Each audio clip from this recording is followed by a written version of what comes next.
Okay, I'm hoping that 3 times the charm. This is like the 3rd time I've had to start over. First time, I was all tongue-tied. Second time, my dog was crying in the background, which didn't seem like it was conducive for people actually being able to rest. And I don't really know what happened the 3rd time. I just couldn't get my act together. Anyway, hi everybody. I miss getting to practice with you in the studio, so I thought maybe even if we can't be together, we could do it remotely. Just gonna share my practice with you guys today, and hopefully it will kind of get your body moving, get the juices flowing, and put us in the state of mind to just kind of keep plugging forward as this crazy situation unfolds. So we are going to start on our mats with a kneeling position. If you can work with your feet underneath of the body, I recommend it. It can be a little bit brutal at first, but do your best. So the weight of your body is stacked, shoulders over hips, hips over tops of heels. Hands can come to rest on the tops of the thighs, and your eyes can close. And let's just kind of take a deep breath in. Feeling the full expansion of your lungs and a gentle rise through the crown of the head. And then an open mouth exhale. And as you exhale, a sense of softening around the edges. Inhale again to fill up. And then letting that exhale out through your mouth, like a little sigh of relief. Like there's a sense of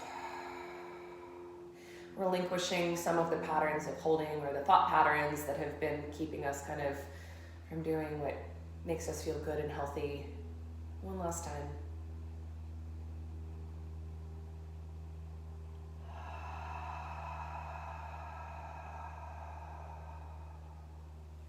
Let's untuck the toes.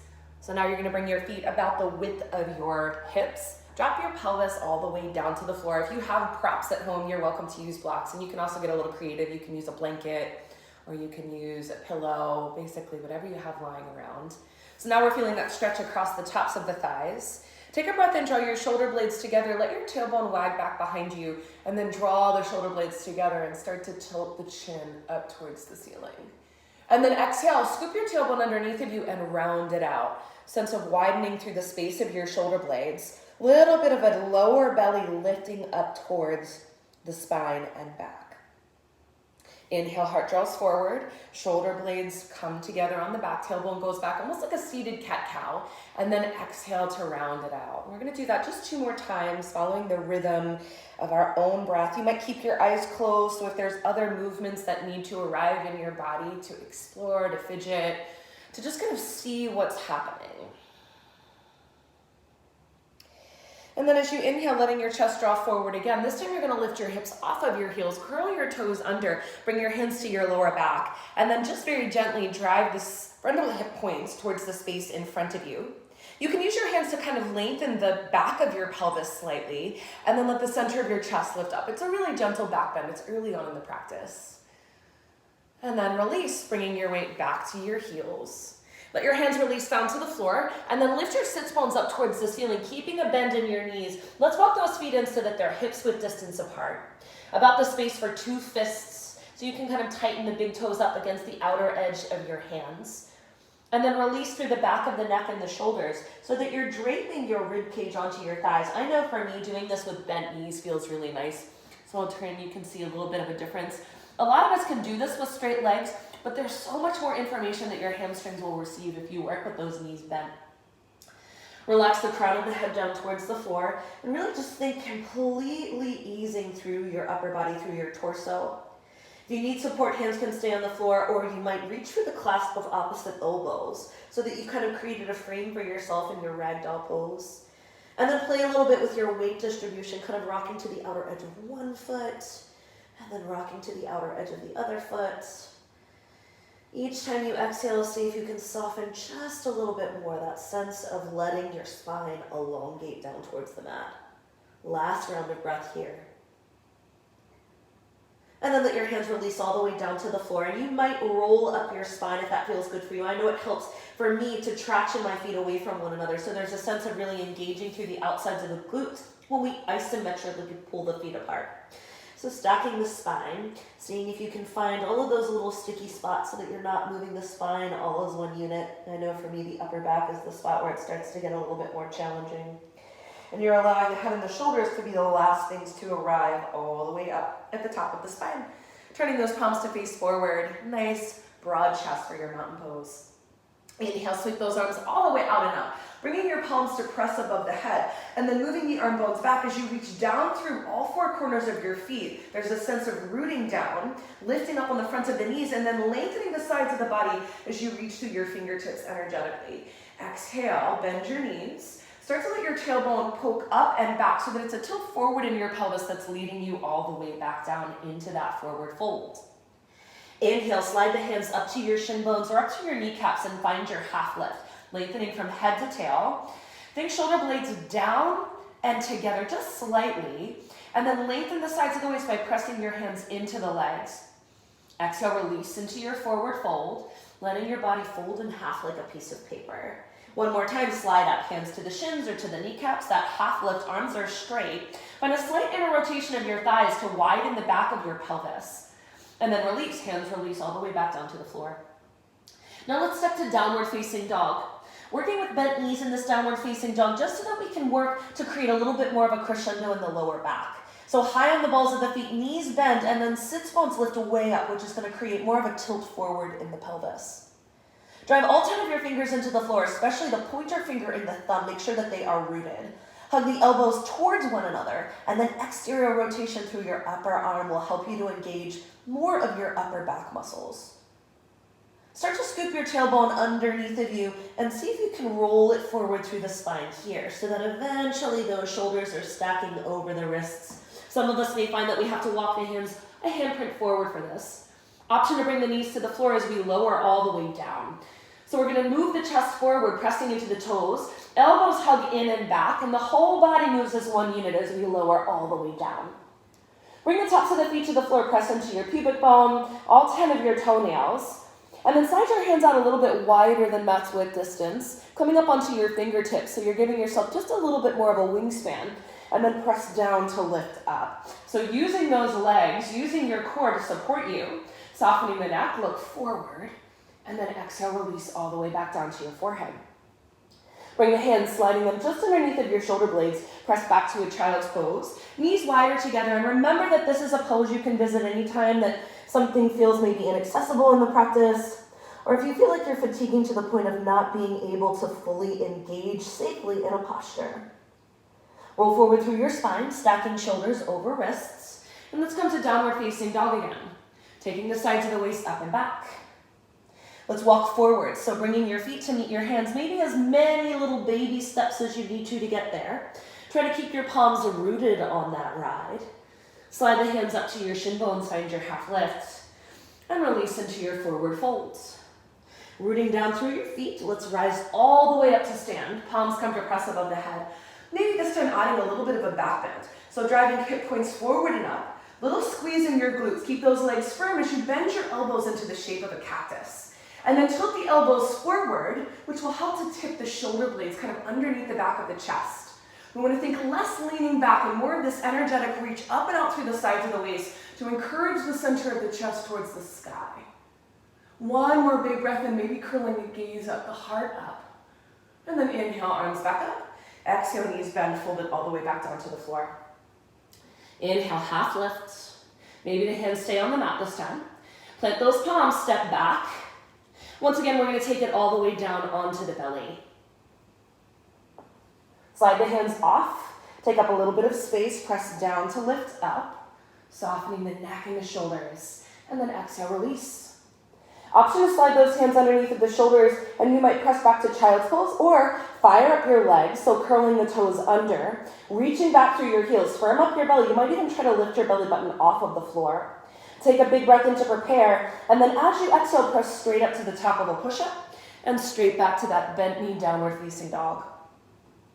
Inhale, take your right leg up towards the sky this time. See if you can rotate the hip to face down towards the floor. So instead of opening the hip, those toes are facing down. You're noticing if you're flaring through that front body. See if you can close off through your ribs so you're really using those lower abdominal muscles. Now curl the knee in towards your chest first. We're going to keep the hips driving back to start, and then see if you can start to roll forward through that spine. Just a slightly different way to try the transition. And then take that giant step of your right foot all the way up in between your hands. Let your back knee release all the way down to the floor. Press down into the top of your back foot, and then reach your arms up to frame your ears, making a frame for yourself here. So taking your hand to your opposite elbow, and then again making your frame, so moving those arms back. Lift the elbows up like there were little strings attached, which is going to help you to lift up and out of the sides of the body. Scissor those inner thighs towards one another. At the same time, press your front big toe forward. So these two kind of opposing actions, creating balance and stability in your foundation. And then from there, if you wanted to add a little bit of a back bend, starting to kind of tip those shoulder blades underneath the back of the chest and curling up and back. One more round of breath. And then release those hands all the way down to frame your front foot. And let's step back to our bent knee downward facing dog. Let's look forward to the space between the hands. And you might step, you might walk, you might jump all the way up. Find your half lift, hands slide to the shins. And then exhale, release, draping belly onto thighs, releasing through the back of your neck. Strong engagement through your legs and your core as you rise all the way to stand with that neutral spine. Palms come to press, and then exhale to add the back bend. Lifting the gaze, lifting the chest. Inhale, arms up, and then exhale, fold all the way back down to the floor. One last round to warm up, so we get side number 2. And that half lift.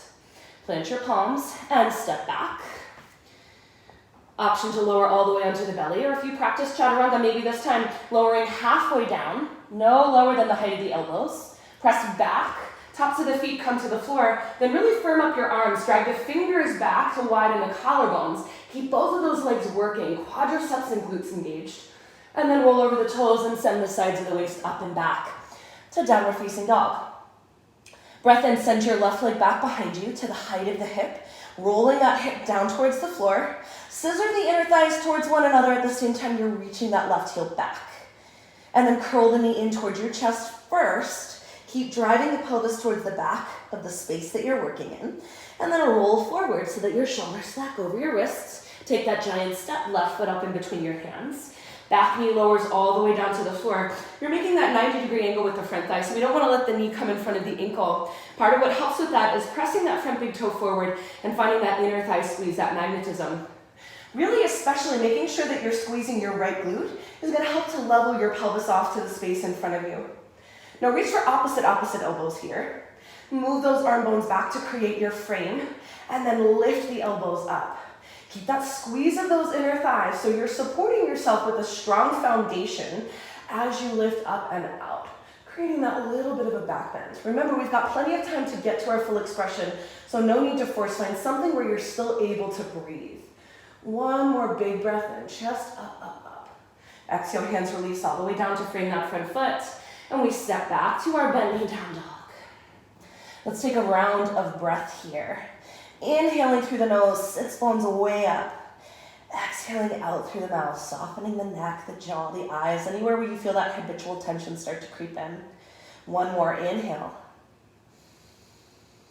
And exhale. Looking forward to the space between your hands. You might step, you might walk, you might jump, whatever transition makes sense for you. And fold. Inhale all the way up. And exhale, find the back bend. 2 more rounds of breath. Remember, the legs have to work to support the upper body really opening. Inhale, arms reach up to frame your ears. And exhale, hands to heart center. So let's build on the vocabulary that we started our practice with today. Little pant cleanup on aisle 5. Draw those knees together. Imagine that your leg was like one unit. And then take your arms forward with your palms facing down towards the floor. Let's take a moment to kind of plug shoulders in and back. Soften the neck, soften your gaze. And then we're going to start to send those hips low and back. But I want you to imagine that your back was up against a wall. So we're stacking the shoulders over the hips to the best of our ability. And then from here, you're going to start to come up onto the balls of the feet. I want you to really take your time with this one. So to the best of your ability, slowly lowering down. There should be a strong sense of connection to the core. You might even imagine that your back was actually touching a wall and that contact between the base of your pelvis and the wall was giving you a little bit more of that front body engagement. Keep breathing. Shaking is good. That means that you're really working all those little stabilizer muscles. And then eventually you're bringing your hips all the way down to your heels. Keep drawing those thighs together so you're not collapsing into the legs. You want to have a sense of that rise up and out. Now drive both of your knees forward and then slide the hands to the lower back. Press your hips forward. Lift the center of the chest up towards the ceiling. Take one more big breath in. And then as you exhale, drop your hips back to your heels. You're going to use a little bit of momentum here. See if you can bring it all the way back into your lunge, heels to the floor. Interlace your fingers behind your back. Move those arms up and over your head. Now there's a little bit more of the weight coming slightly forward towards the front of your foot.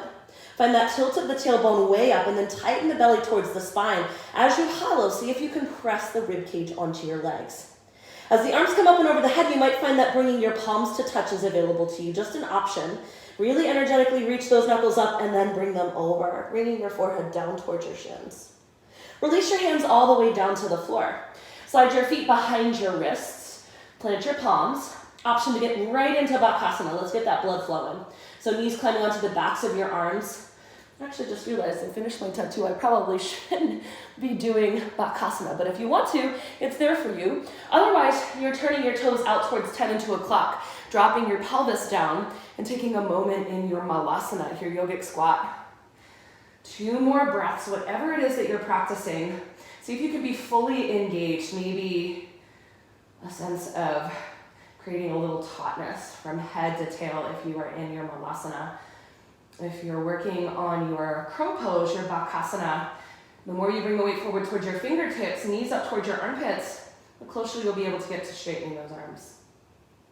Place your palms down to the floor, lift your hips up, turn your toes forward, and then step back to your bent knee downward facing dog, or maybe you're hopping back.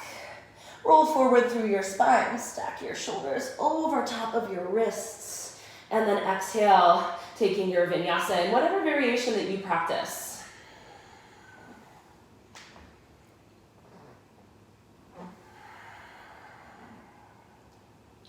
Inhale to take that right leg up and back.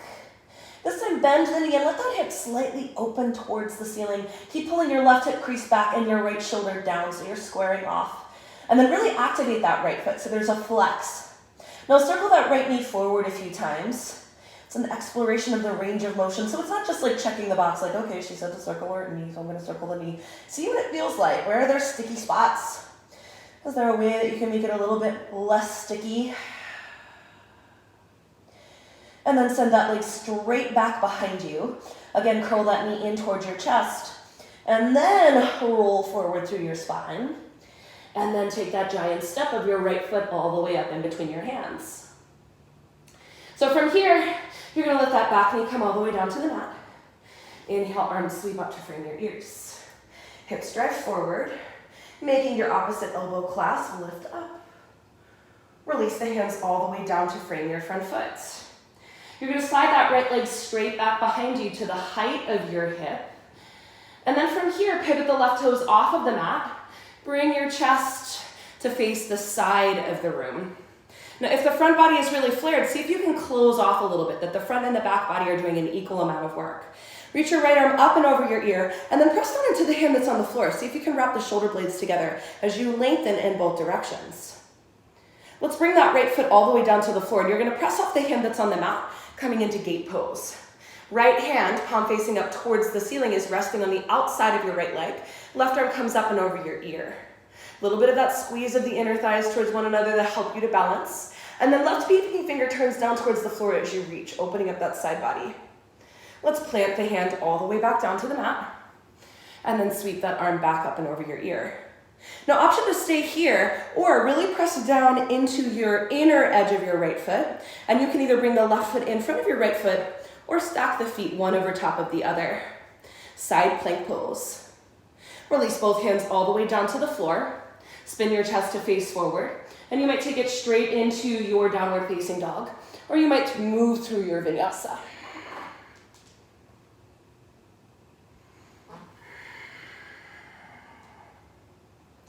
Side number 2, once you land in your downward facing dog, take the left leg up and back. Bend the knee, let the hip open. Remember, right hip is still pulling back, so you're trying to keep that length on your right side body. Square the shoulders off to the space in front of you, and as you press into your hands, really lift that left kneecap way up towards the sky. And then circle that left knee forward a few times. You might notice a difference from right to left. No need to analyze, we just start to notice, gaining a deeper relationship or understanding of the way our body tends to work or move. And then extending that leg straight back behind you. Curl the knee in towards the chest first, and then roll it forward. Take that big step and let your back knee come to the floor. Opposite elbow clasp. Arms reach up, finding that non-habitual way of moving. Lift and lengthen, gaze up, finding the back bend. Exhale, hands release all the way down to frame that front foot. You're going to kick your right foot off of the mat and start to pivot, taking your left leg straight back behind you, your left arm up and over your ear. Finding the wrap of the shoulder blades, the length through the lower back. So we don't take the curve out of the spine, but we are working to make sure there's not a big lordosis. Bringing the inner edge of that foot to the floor. Use the hand that's on the mat to kind of press off. Oop, got a little too close to my cabinets behind me. And then see if you can take that left arm so that it's resting on the inside, or outside rather, of the left thigh. Pinky edge of that right hand spins down as you reach, just so that you get a little bit more of a sense of currency running through that arm. Circle the hand all the way back down to the floor. Nice work. From here, send the left arm up and over. Option to stay here, or step the bottom foot underneath so that you're coming into your side plank variation. Squeeze those inner thighs as you lift your hips, and then release both hands all the way down to the floor. Taking the gaze forward, exhale, lowering. Upward dog or cobra pose, your option. And then roll those hips back, find downward facing dog. Looking forward to the top of the mat, step walk. Jump the feet to meet the hands. Anybody who feels like taking a few handstand hops, you might do that now. Folding over the legs. And then inhale, sweep those arms all the way out and up. Bringing your palms to press, exhale, hips forward. Elbows bend, curl open and up. Inhale, reach those arms back up to frame your ears. Exhale, arms forward. So we're going to take it through another time, and we'll add to what we've already done. Squeezing those inner thighs together. I'm going to step back so you can see me a little bit better here. Squeezing those inner thighs together, coming up onto the balls of the feet. Long, flat back. Strong through your legs. Softening the neck and the shoulders to the best of your ability. And breathing all the way down. I know that's the hardest part when we get into concentration mode. So dropping those hips all the way back to your heels. Keeping that sense of engagement, that lift. Driving the knees forward. This time if you want, hands to the lower back. Or you might bring your hands to your heels. Hips drive forward. Let your hands rest on the backs of the heels. And then start to curl open through the chest. Gazing up towards the ceiling. Nice soft back of the neck to the best of your ability. One more big breath in. And a big breath out. Inhale, lifting all the way back up again. Exhale, drive those heels to the floor. See if you can straighten your legs. Hands come behind your back. Interlace your fingers, rinsing out the shoulders as you fold forward over the legs. Release the hands to the floor. Bakasana, or step it back. You can take it through Vinyasa or simply go straight to downward facing dog. Inhale, right leg goes sky high. Bend that right knee, let the right hip open. You might stay put here, or start to let your left toes turn to face the back of the room. Let your hips flip, and as your right leg lands, land it softly and rotate into your wild thing pose. So as much as possible, you're wrapping shoulder blades onto the back. Lift those hips and press out of the foot that is on the floor so that left leg is straight and strong. And then open and curl through your chest. Maybe bending that right elbow into the shape of a cactus. Squeeze the shoulder blades together, lift a little bit more. Release your right hand all the way back down to the floor and extend the right leg all the way up and back to your three-legged dog. Curl the knee in towards your chest and then roll it forward. Step that right foot all the way up in between your hands. Back knee comes to the floor. Inhale, reach it up. Opposite elbow clasp. Make your frame. Drive your pelvis forward, lift it up. Exhale, hands release all the way down to the floor. Take that left foot off of the mat. And you're coming into your Vashisthasana variation with the option this time to bend your right knee, catch the top of the foot with the hand. Kick the foot into the hand as you rotate open. Now again, as you kick, I want you to find a little bit more of that sense of engaging through the front body so that the back bend is predominantly working into your thoracic spine, your upper back. One more big breath in. And then release. Extend that leg straight back behind you. We're gonna have to slide forward again, or I do at least. And then spring off of that bottom hand and find your gate pose. Revolve it. Release the hand all the way back down to the floor. Option to step to your Vashisthasana, your side plank. And maybe this time you're adding. So this is another way to come pretty close to what looks like a Wild Thing pose. You're gonna start to turn your left toes to face the back of the room. I like to start with my right foot planted so that I can really rotate my pelvis up. That whole left foot has to stay grounded in order for this to work. And we're also wrapping shoulder blades together. So to start with, you're gonna see if you can draw your right knee in towards your chest. Press those hips up high, turn towards the ceiling. One more big breath in, and then see if you can take a giant step forward so that you're placing your right foot up at the top of the mat. Here's where we get fancy. Right hand comes to right hip. Square off your pelvis, and let's think lengthening the crown of the head forward, the tailbone back. Really root down through your feet as you squeeze in with your inner legs. So we've got a sturdy foundation. And then it might take a few steps for a lot of us, but we're gonna work to spring off of those back toes. And as we do that, we're gonna slide the left fingertips forward of the right foot. You can use a block for this as well. So once you land, really straighten your right leg and pull your right hip crease back. Lift your rib cage off of your thighs as you lengthen through your head and through your heel, lifting the left foot up to the closeness of the height of the hip if you can. And then start to turn from your belly and from your chest, extending your right arm up. Maybe starting to take your gaze up towards that extended hand. Nice work. Let's take one more big breath in. And then as you start to take your gaze back down towards the floor, let's kick, I've got a little help to catch me. You're gonna start to kick that left foot up towards the ceiling. Some folks might find a little bend in the right knee is helpful. Reach back, catch the top of your left foot with your right hand. Little bit of an opportunity to take your time here. All those little stabilizers muscles working. You're gonna bring the left hand to the center of the chest, and then once you're up, kick the left foot into the left hand, or into the right hand rather, as you reach up through your left arm.